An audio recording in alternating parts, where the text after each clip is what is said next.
That Sunday dinner was supposed to end with dessert. Instead, it became a verdict on my own flesh and blood's greed.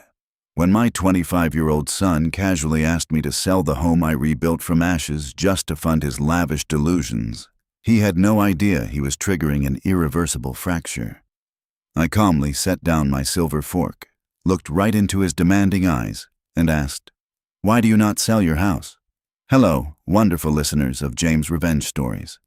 I want to be completely honest with you. YouTube has unfortunately disabled our channel's monetization, leaving us without an operating budget. If you enjoy today's story, please consider supporting us with just $1 so we can pay our hardworking team to cover their living expenses and keep creating these stories for you. You can easily donate by scanning the PayPal QR code on your screen or by clicking the PayPal link in the description or the comments section of this video. My name is Anna Rose. I am 46 years old and I work as a senior data architect at Vanguard Nexus, a major technology conglomerate. The dining room of my house in the Seattle suburbs was bathed in the warm, inviting glow of a modern chandelier, casting soft shadows across the meticulously set table. The scent of roasted rosemary chicken and freshly baked artisan bread filled the air, promising a comforting end to the week. This house was not just a structure of wood and stone. It was my sanctuary. I had purchased it and painstakingly renovated every single corner with my own blood, sweat, and tears exactly 15 years ago, clawing my way out of the wreckage of a tempestuous, emotionally draining divorce. Every oak floorboard I polished, every wall I painted, stood as a testament to my survival and independence. Sitting across from me was my son, Liam, who had recently turned 25. Beside him sat his wife, Chloe. Chloe was a woman who wore her lavish, haughty lifestyle like a suit of armor. Tonight she was draped in a silk blouse that cost more than my first car, her manicured fingers tapping impatiently against the rim of her crystal wine glass. The dinner had proceeded with the usual superficial pleasantries, the clinking of silverware echoing in a room that suddenly felt far too quiet. I had noticed the subtle, anxious glances they exchanged between courses, a silent conversation humming just beneath the surface of the classical music playing softly in the background. Then, the fragile illusion of our pleasant family gathering shattered. Liam cleared his throat, pushing his half-empty plate away. He did not look like a son seeking comfort. He looked like a corporate raider assessing a hostile takeover. "Mom," Liam began, his voice devoid of any warmth. "We have been looking at our financial situation, and we have come to a decision. We need you to sell this house." The sheer audacity of the statement hung in the air, heavy and suffocating. He demanded I liquidate my life's work to pay off their mounting debts. Without missing a beat, Liam launched into a cold, practiced monologue. He clearly articulated that my living alone in a spacious house was a profound waste of space. He coldly outlined their financial ruin, drowning in high-interest consumer loans, maxed-out premium credit cards, and devastating losses from volatile cryptocurrency investments. He framed my home, my hard-earned security, as a dormant asset that was selfishly being withheld from their urgent, self-inflicted needs. I did not gasp. I did not raise my voice or hurl accusations across the table. Instead, a profound, chilling clarity washed over me. The skills that made me an exceptional data architect, pattern recognition, emotional detachment, and analytical precision instantly kicked in. I carefully picked up my silver napkin, dabbed the corners of my mouth, and gracefully placed my fork down parallel to my knife.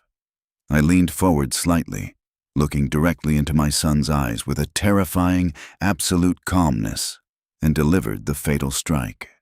"Why do you not sell your house?" The silence that followed was absolute. It was the kind of deafening quiet that follows a thunderclap, sucking the oxygen straight out of the room. Liam opened his mouth, but no sound came out. The color drained from his face as he blinked, entirely unprepared for a defensive maneuver that did not involve maternal panic or guilt. Chloe, however, possessed no such paralysis. Her carefully constructed mask of polite superiority instantly crumbled, revealing the ugly, desperate entitlement underneath. She shifted abruptly in her heavy mahogany chair, her eyes narrowing into venomous slits. "How can you be so incredibly cold?" Chloe snapped, her voice dripping with calculated manipulation. "You are his mother. You have all this equity just sitting here doing nothing while your own flesh and blood is struggling to survive. A real mother would be willing to sacrifice for the future and the stability of the younger generation. But you only care about yourself and your oversized, empty rooms." She played the victim card with practiced ease, attempting to weaponize my maternity against my financial security. But I was not looking at the frantic movements of her hands or listening to the shrill pitch of her accusations. I was watching their eyes. I caught the fleeting, panicked glance Chloe darted toward Liam, a look that silently screamed that they were losing control of the narrative. In that fraction of a second, the truth locked into place in my analytical mind. This was not a desperate plea for help born out of a sudden, catastrophic emergency. This was a meticulously rehearsed theatrical production. They had practiced their lines, anticipated my objections, and choreographed their emotional outbursts. Their target was not familial support. Their target was the equity locked inside the walls of my home. They had come to dinner not to break bread, but to carve up my life. The onslaught did not begin immediately. They gave it exactly 72 hours, a calculated grace period meant to let my supposed guilt marinate. Then, the psychological siege commenced, spearheaded not by my son, but by his mother-in-law, Beatrice. Beatrice was a woman who practically sweated artificial prestige. She was the sort of person who wore sunglasses indoors and spoke with an affected, overly formal accent she had likely picked up from old television shows rather than her remarkably average upbringing. My phone rang on a Wednesday evening. I answered, and Beatrice's voice dripped through the receiver like expired honey. "Anna, darling," she cooed, the condescension practically vibrating through the cellular connection. "I am just calling because we are all so terribly worried about you. Liam and Chloe told me about the little misunderstanding at dinner. You know, family responsibility is the absolute bedrock of a civilized society." I held the phone slightly away from my ear, letting her monologue fill the quiet space of my living room. "Living all alone in that massive, drafty place must be so incredibly isolating for a woman of your age," Beatrice continued, her tone shifting to mock sympathy. "Chloe and Liam have a perfectly lovely guest bedroom. We all agree it is the absolute perfect economic solution for your middle-aged loneliness. You sell that old property, give them the capital to manage their portfolio, and you get to be surrounded by youth and energy. It is a win for everyone." The guest bedroom she was referring to was roughly the size of my walk-in closet, positioned directly above their noisy garage. I did not interrupt her.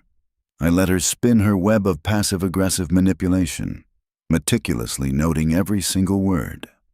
The truly breathtaking part of their strategy revealed itself the very next day. My older sister called from Ohio, her voice thick with genuine pity, asking if I needed a small loan to fix my leaking roof. I was entirely confused until she explained that Liam had been calling the extended family. My son had boldly fabricated a narrative portraying me as a destitute, aging woman teetering on the edge of bankruptcy.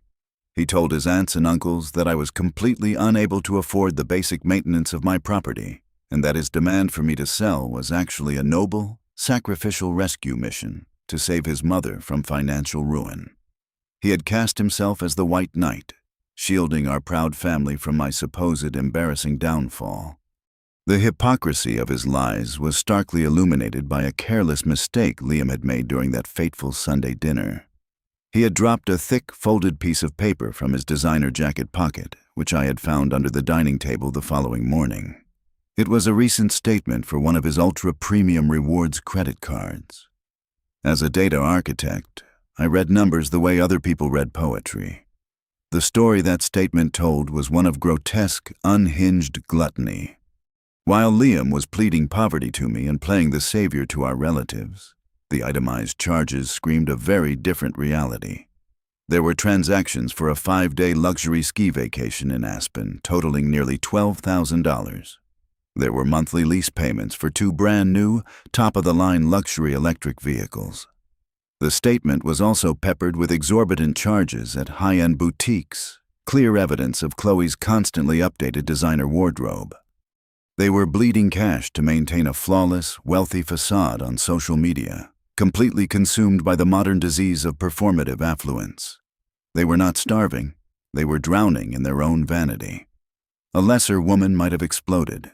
A more emotional mother would have immediately scanned the credit card statement, mass emailed it to the entire family, and furiously demanded a retraction of his vicious lies. She would have engaged in a screaming match, satisfying their desperate need for chaotic, emotional confrontation. I chose a different weapon: absolute, impenetrable silence. When Beatrice called back for the 4th time that week, demanding an answer, I softened my voice. I injected just the right amount of hesitant vulnerability into my tone. "Beatrice," I murmured, letting out a long, weary sigh. "I hear what you are saying. It is just such a massive decision. I built this place. But perhaps you are right about the upkeep. I am feeling very overwhelmed. I just need a little more time to think about the logistics." "Of course, darling. Take all the time you need, as long as it is within the next 2 weeks. Beatrice replied smoothly, the triumph unmistakable in her crisp pronunciation. She thought she had won. She thought the fortress walls were crumbling. I hung up the phone and smiled in the dark. By feigning weakness and pretending to waver under their immense pressure, I was giving them enough rope to hang themselves. I needed them to feel completely confident, entirely arrogant, and utterly blind to the fact that I was not a helpless victim retreating into a corner. I was a predator silently observing the movements of my prey, waiting to see exactly what kind of trap they intended to lay down next. The glow of 3 massive curved monitors bathed my home office in a cold, blue light. It was 2 o'clock in the morning and the house was dead silent. I was no longer just a mother dealing with a disrespectful son. I was Anna Rose, Senior Data Architect at Vanguard Nexus. My daily professional life revolved around unearthing hidden patterns within petabytes of encrypted corporate information. Digging through public financial records and state business registries was child's play. I cracked my knuckles, opened a secure terminal, and began to follow the digital breadcrumbs they had so carelessly left behind. My first target was a boutique consulting firm Chloe frequently boasted about managing. She called it a lifestyle brand incubator, but my queries into the state's corporate database painted a vastly different picture. It was a thinly veiled front. Bypassing the glossy website, I pulled the publicly available tax filings and cross-referenced the corporate officers with pending civil dockets in the district court. The results populated on my screen faster than I could blink, and the sheer scale of the deception made my blood run cold. The exorbitant credit card debt Liam had displayed was merely a distraction, the tiny, visible tip of a catastrophic iceberg. I accessed a series of newly filed legal complaints against Chloe's firm. She was not just overspending. She was the primary defendant in a massive class-action lawsuit for illegal, unregistered equity fundraising. She had been taking money from private investors, promising astronomical returns on vaporware projects, and funneling the capital straight into her own personal accounts to fund her designer wardrobe and ski trips. The legal documents detailed a rapidly closing window. The plaintiffs had issued a final demand. Chloe desperately and immediately needed $800,000 in liquid cash to settle out of court and force the victims into signing non-disclosure agreements. If she failed to produce that exact sum within 30 days, the plaintiffs' attorneys were legally bound to forward their criminal fraud findings directly to the Federal Bureau of Investigation. Chloe was not trying to balance her household budget. She was frantically trying to buy her way out of a federal prison sentence. My fingers flew across the mechanical keyboard, the rhythmic clacking echoing like gunfire in the quiet room. I pivoted my search parameters away from Chloe and aimed them squarely at the puppet master, Beatrice. She projected the aura of a woman with generational wealth, but data never lies, and the data showed rot. I ran a deep background check on Beatrice's primary holding company. Red flags blossomed across my screen. Multiple liens filed by contractors, defaulted mezzanine loans, and a staggering ratio of debt to assets. Beatrice's entire empire was built on a crumbling foundation of leveraged debt. They were 99% of the way to total, devastating bankruptcy. They needed a massive injection of untraceable capital to satisfy their most aggressive creditors. Then, I found the smoking gun. Deep within a maze of newly formed limited liability companies registered in a tax haven state, I discovered an entity created just 3 weeks prior. The registered agent was a dummy corporation, but by tracing the registered address and the signatory on the incorporation fees, the ultimate beneficial owner was unmasked.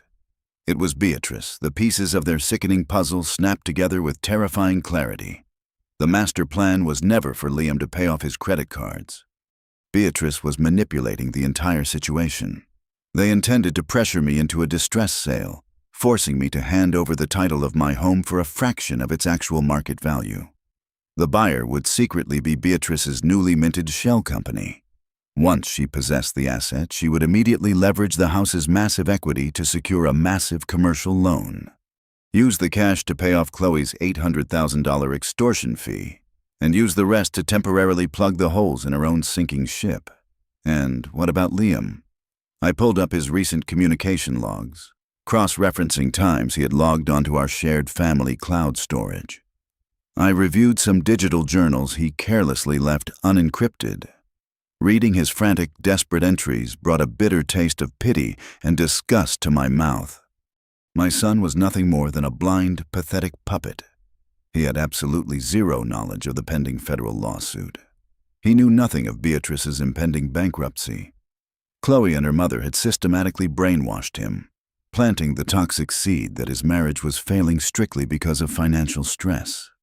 They had convinced him that forcing his mother to sell her house was the only heroic act that could save his family unit. He honestly believed he was rescuing his wife, completely oblivious to the fact that he was the primary pawn in an elaborate, multi-layered scheme to steal his mother's property and save his in-laws from the criminal justice system. I leaned back in my ergonomic chair, staring at the damning evidence illuminating my dark office. A chilling realization settled deep in my bones. I could not simply say no. I could not just slam the door in their faces and cut them off. If I outright refused the sale, a desperate animal like Beatrice would not just walk away. They would escalate. They would file fraudulent liens against my property to tie it up in litigation. Or worse, they would petition the courts to declare me mentally unfit to manage my own estate, weaponizing the legal system to freeze my assets and drain my resources. A simple refusal was a defensive move, and I was done playing defense. They wanted to play a high-stakes game of corporate theft under the guise of family duty. I decided right then and there to give them exactly what they asked for, but on my terms. I would not just lock my doors. I would build a massive, inescapable net. I was going to let them walk right into it, smiling all the way to their own destruction. I orchestrated the surrender at an excessively overpriced French bistro in the heart of downtown Seattle. It was a Tuesday evening, raining steadily, setting the perfect gloomy stage for my performance. I deliberately arrived early, choosing a secluded corner booth draped in heavy velvet.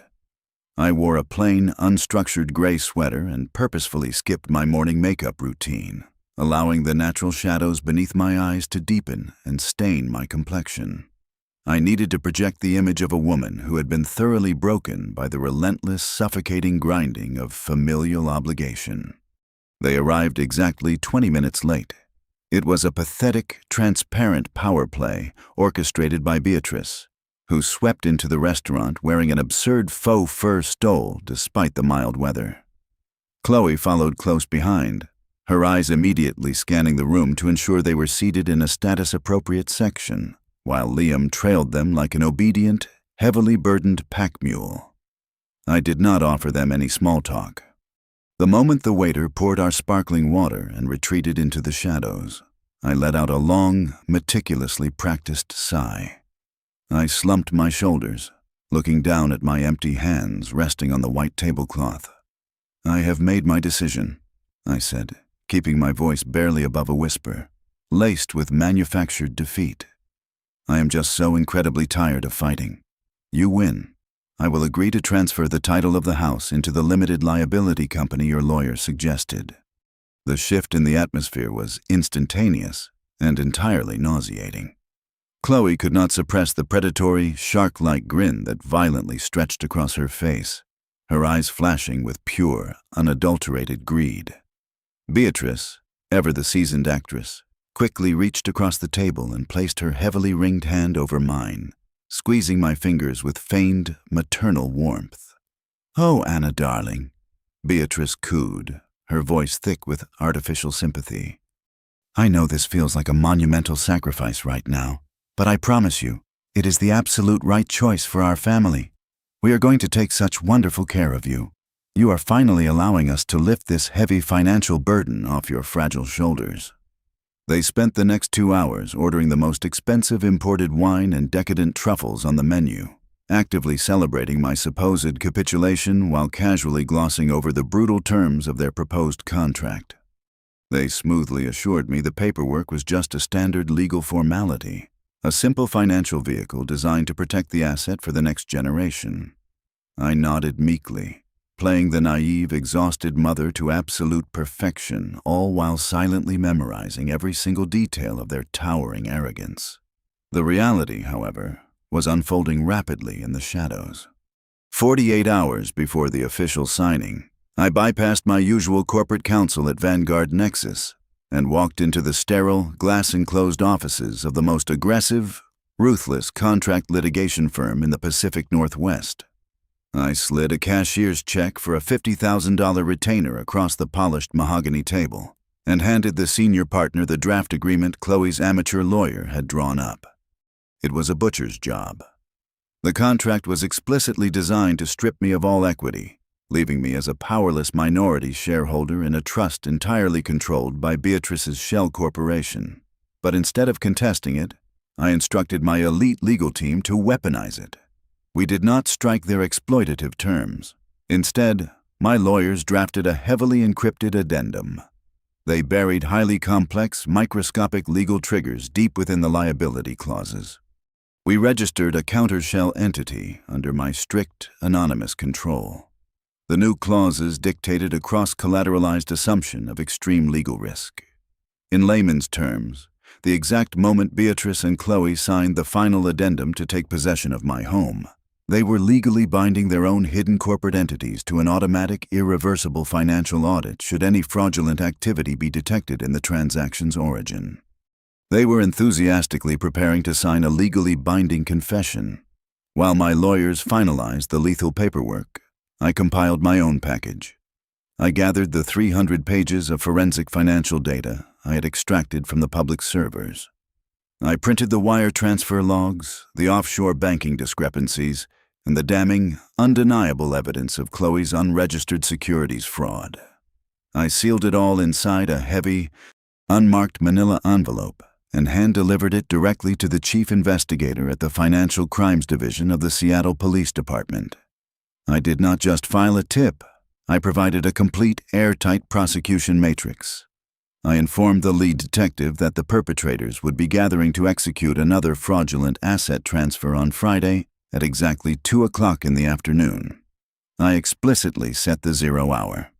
As the week marched toward its brutal conclusion, the tension in the air grew thick enough to choke on. I noticed a subtle, creeping panic beginning to take root in Liam. He stopped by my house on Thursday evening to drop off some empty moving boxes. I watched him from the kitchen island. He looked entirely hollowed out, his skin pale and his hands slightly trembling. The manic, triumphant energy of his wife and mother-in-law was finally starting to disturb him. He had noticed Chloe aggressively pricing out custom pool installations for my backyard, and he had overheard Beatrice prematurely boasting on the phone about her newly acquired real estate portfolio.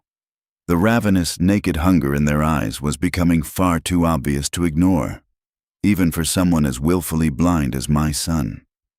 He stood by the front door, shifting his weight nervously from foot to foot. He looked at me, a flicker of genuine guilt warring with his deeply ingrained cowardice.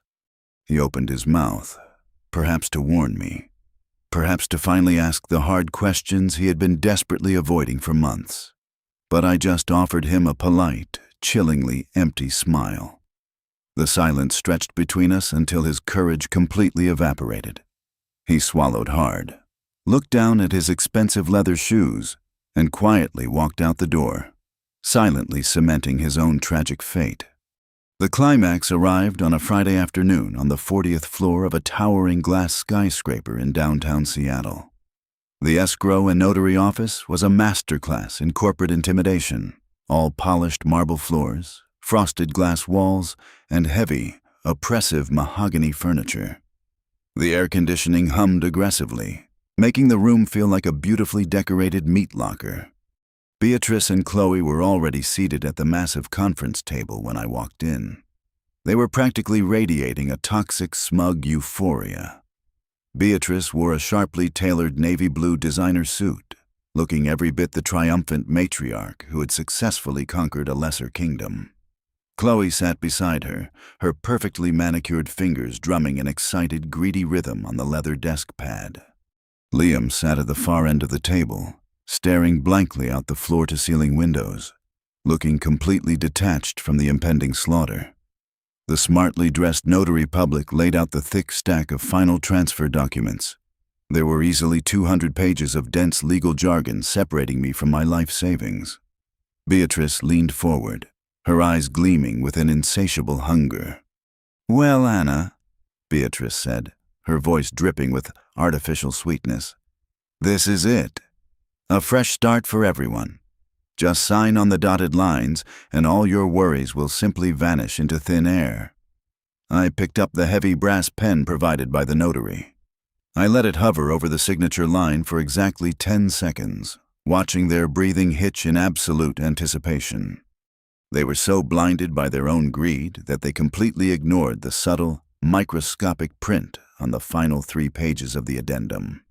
"Actually," I said, my voice dropping its feigned exhaustion and resonating with absolute chilling authority, "I believe you two need to sign the liability transfer addendums first. It is standard procedure for a trust assumption of this magnitude." Chloe practically snatched the pen from my hand. She did not even glance at the text. She furiously scrawled her signature on the bottom of the page, and Beatrice immediately followed suit, eagerly binding her holding company to the new terms. The precise moment the black ink dried on the final piece of parchment, the heavy oak door of the conference room swung open with a resounding crack. 3 men in impeccably tailored charcoal suits strode into the room. They moved with the synchronized, predatory grace of a pack of wolves cornering wounded prey. These were not the amateur strip mall attorneys Chloe had hired. This was the senior litigation team I had retained. "What on earth is the meaning of this?" Beatrice snapped, half rising from her leather chair, her arrogant facade cracking slightly. "This is a private, closed-door financial transaction." The lead attorney, a tall, imposing man with eyes like chipped ice, smoothly bypassed the notary and picked up the freshly signed addendum. "Not anymore, ma'am," he stated, his voice a low, dangerous rumble. "My name is Arthur Sterling, representing the primary shareholder of the counter-entity woven into this trust agreement. By signing this specific addendum, you and your subsidiary corporations have just legally triggered a binding, irreversible cross-legal risk acceptance clause." Chloe blinked, her face suddenly draining of color. "What in the world does that mean?" "It means," I interjected, standing up slowly to let my full presence dominate the room, "that you just gave my legal team absolute, unrestricted authorization to initiate a comprehensive forensic audit of every single financial account connected to your names and your businesses. You just legally unlocked your own vaults for us."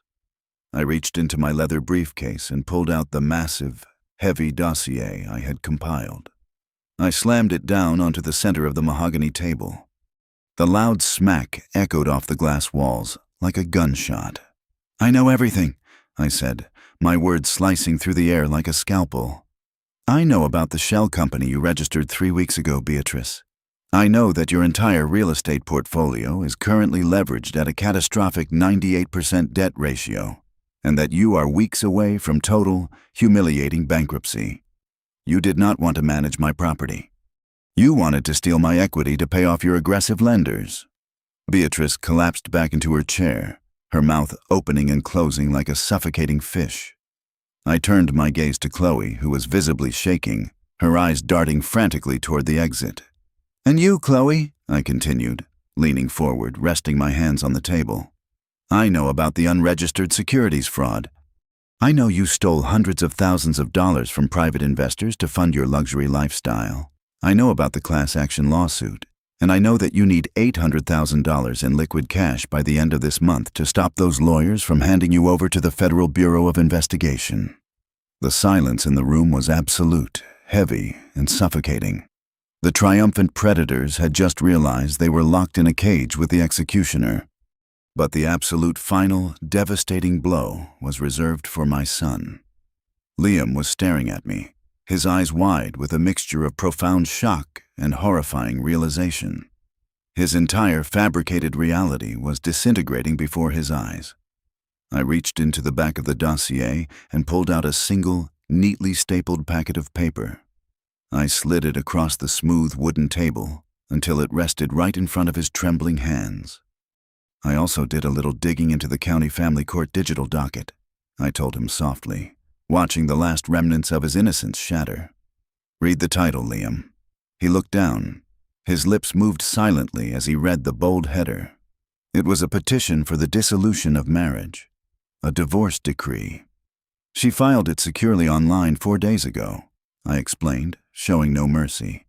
"It was set to be officially served the exact second the deed to my house cleared escrow. She was going to take the money, pay off her criminal extortion fee, and throw you out onto the street with absolutely nothing." A guttural, agonizing sound tore its way out of Liam's throat. He looked at his wife, the woman he had betrayed his own mother for, and saw nothing but a terrifying, calculating stranger. Panic finally erupted. Chloe shrieked, lunging across the table with clawed hands, desperately trying to grab the damning dossier and the signed contract. Beatrice joined her, her faux aristocratic mask entirely gone, reduced to a screaming, frantic criminal trying to destroy the evidence of her ruin. "Do not bother tearing anything," I said calmly, stepping back from the table and gesturing toward the sleek black dome mounted in the corner of the ceiling.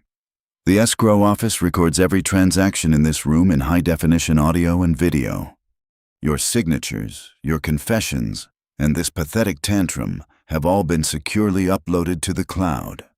Right on cue, exactly as I had scheduled, the heavy glass doors of the outer reception area banged open. Heavy footsteps thundered down the hallway. The conference room door was pushed wide open, and 4 uniformed police officers, flanked by 2 plainclothes detectives from the Financial Crimes Division, stepped inside. "Beatrice and Chloe," the lead detective announced, pulling a folded warrant from his jacket. "We have received a substantial evidentiary package regarding your business practices. You are both being detained for questioning in relation to multiple counts of grand larceny, wire fraud, and money laundering. Please step away from the table." They dragged them out screaming. Handcuffs clicked sharply over Chloe's expensive silk sleeves. Beatrice wept loudly, her mascara running down her face, screaming wildly about a massive misunderstanding. I stood perfectly still, watching the authorities escort the poison out of my life, leaving only the deafening silence of absolute justice and my broken, sobbing son sitting alone at the empty table. The immediate aftermath of that day in the escrow office left Liam standing in the absolute rubble of his own life. The grand illusion he had sacrificed his own mother to protect evaporated into thin air. He was stripped of his fabricated family, his reputation was in tatters, and because he had blindly co-signed on dozens of premium credit accounts to fund his ex-wife's vanity, he was suddenly staring down the barrel of a massive 6-figure debt. In a state of total panic, he showed up at my door 2 days later. He collapsed on my front porch, weeping, begging me to dip into my savings to hire him a defense attorney and bail him out of the financial crater he had dug for himself. "Mom, please," Liam sobbed, his face buried in his hands. "I have absolutely nothing left. You are the only one who can fix this." I looked down at the boy I had raised, feeling a profound, aching sorrow. But my resolve did not waver for a single second. I looked him in the eye and delivered the hardest truth a mother could ever give. "I will not pay a single cent of your debt, Liam," I told him, my voice completely steady. "You chose to believe their lies because it was easier than working for your own life. Now you must face the consequences of your own greed and your own laziness. You need to hire a public defender, file for bankruptcy, and face the judge on your own." I closed the door. It was the most agonizing thing I have ever done, but it was absolutely necessary. 1 year passed. The wheels of justice ground Beatrice's fake aristocratic empire into dust. Her holding companies were liquidated, and every single one of her over-leveraged properties, including her sprawling mansion, was foreclosed on and seized by the banks. Chloe did not fare any better. The federal prosecutors offered her no leniency. She was convicted of wire fraud and grand larceny, trading her designer silk blouses for a standard-issue federal prison uniform to serve a multi-year sentence. Their luxury electric vehicles were towed away in the middle of the night, leaving absolutely nothing behind. As for my son, the court stripped him down to his barest bones. Forced into bankruptcy, Liam had to move into a cramped, run-down boarding house across the city. To pay off his living expenses and his remaining non-dischargeable fines, he took a grueling night shift job loading boxes at a massive logistics warehouse. For the first time in his 25 years of life, he was learning how to survive without a safety net, earning his keep one exhausting hour at a time, living a completely bare and independent life.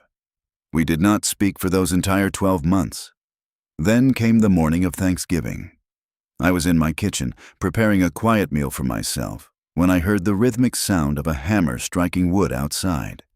I walked to the front window and looked out. Liam was there. He was wearing faded, grease-stained work clothes, kneeling in the dirt. He had not come to knock on my door, nor had he come to ask for a warm meal or a loan. He was silently repairing a section of my wooden fence that had rotted out over the winter. I watched him work. His movements were deliberate, his shoulders broader, and when he wiped the sweat from his forehead, I saw that his hands were heavily calloused and scarred from manual labor. When he finished, he gathered his tools, placed a small, plain white envelope on my porch swing, and walked away without ever looking toward the house. Later, I stepped outside and opened the card. Inside, in his familiar handwriting, were just a few words. "I am so sorry for everything. Thank you for making me earn my own life." I stood on the porch of the home I had fought so fiercely to protect, the crisp autumn wind carrying the scent of pine. I took a slow sip of my morning coffee and smiled. Looking at the freshly mended fence, I finally realized a profound truth. Sometimes, refusing to rescue someone from their own destruction is not an act of cruelty.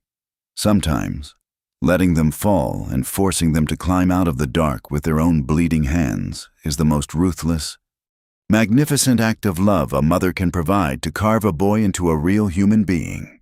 Thank you so much to all the wonderful listeners of James Revenge Stories for tuning in today. I would love to know where you are listening from, so please let me know in the comments below. If you found today's story engaging and valuable, please consider supporting our channel with just a $1 donation. You can easily do this by scanning the PayPal QR code right here on the screen, or by using the PayPal link provided in the video description or the pinned comment. Your generous support allows us to pay our hardworking staff so they can feed their families and continue creating more incredible stories for you. Thank you, and have a beautiful day.